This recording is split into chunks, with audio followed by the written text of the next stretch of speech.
All right, let's move over to tight ends. This is, a big one at the top here in Isaiah Likely, and it's, 9 catches, 111 yards, and a touchdown. You said this, Matthew. It could be his best game of the year. We don't know. But more importantly, he's involved in this offense even when Mark Andrews is out there and healthy. That's the most important takeaway. Yeah, I mean, look, I going back and watching the tape, and I want to give a shout out to my buddy Andy Holloway, who on Twitter put together a great breakdown of everything like that. So shout out to Andy. But in essence, he was bracketed on every single play. Mark Andrews took him out of the game. Yeah. Absolutely. And I don't think that's always going to be the case, especially because, and a lot of the stuff to Isaiah Likely was just sort of underneath stuff, and they were under pressure and it's kind of dump off sort of stuff. It's why Justice Hill also got a bunch of run here. They sort of, they played back a lot.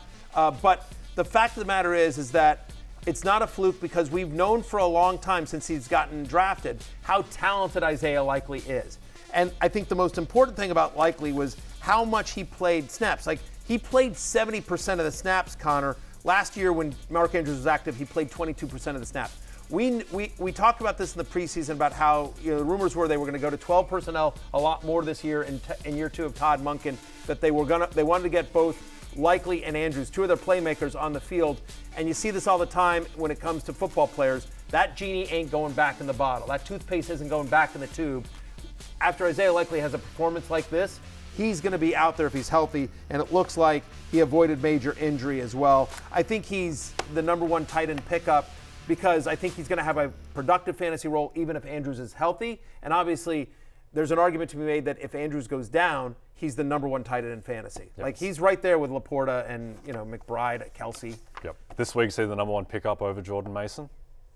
Just given that Jordan Mason's role should expire in the next couple of weeks. Of it, yeah. But Jordan Mason could be number 1 running back in fantasy for 2 weeks. I think Jordan Mason's the number 1 pickup, because for 2 reasons. Number 1 is that, again, if McCaffrey, Jordan Mason can win you your league, right? I mean, even if you knew Mark Andrews was out for the year, Likely is like a possibly top 1 tight end, possibly top 5. He'd be an elite fantasy tight end, but Jordan Mason, in that McCaffrey role, could win you your league. Yeah. Likely would be just a very good fantasy tight end. Here's the other thing, is that I believe that in terms of just thinking about roster construction, Jordan Mason has more value to the rest of the league than Isaiah Likely. Yep. That you wouldn't be able to hold whoever has McCaffrey in your league hostage yes. if you have Jordan Mason in a way that you can't with Likely and Andrews. So I would put Mason over Likely, but make no mistake, Isaiah Likely needs to be rostered in 100% of leagues. Some other tight end waiver targets lower down the list. You mentioned Colby Parkinson before, Matthew, especially with a little bit of a target opening in this Rams offense. Jay, Puka Nacua now down on IR. Somebody else has to catch the ball besides Cooper Kupp. Absolutely, and this is going to be a role long-term because of the injury to Tyler Higbee. Stafford seemed to have a rapport with Colby Parkinson. There's a very real chance Colby Parkinson is the number 2 guy in an offense that's run by Matthew Stafford and Sean McVay. So I think Colby Parkinson should be rostered everywhere. Juwan Johnson catches the touchdown, 2 catches, 26 yards. A guy that's helped you win a league in the past, Matthew. Yeah, he is. Take that, stupid Dev. Just a reminder. You tried to get cute. Didn't work out. We love Juwan Johnson here. Look, 4 of the past 5 weeks dating back to last season, Juwan Johnson very quietly has finished as a top 12 tight end.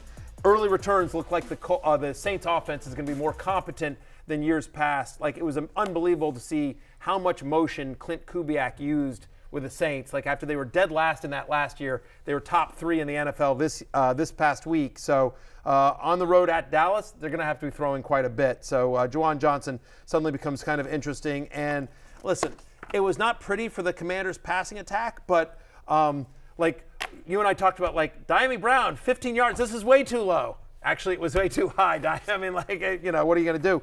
But the fact is that after Terry McLaurin, Zach Ertz is currently the number 2 passing option for the Commanders. He actually tied for the team lead in targets. Giants, Bengals, Cardinals, Browns are the next 4 for Washington. None of them scare you in terms of tight ends. As long as Zach Ertz is healthy, he's going to reluctantly be a thing for my Commanders.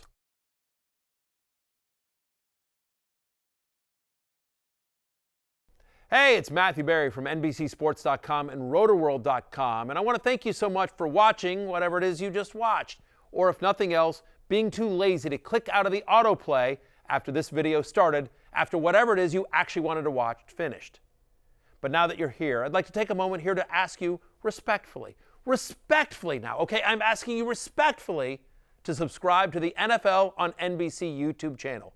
You'll get the latest Roto-World fantasy news headlines, all sorts of great shows, including my own Fantasy Football Happy Hour. So go subscribe now. Again, I'm asking respectfully.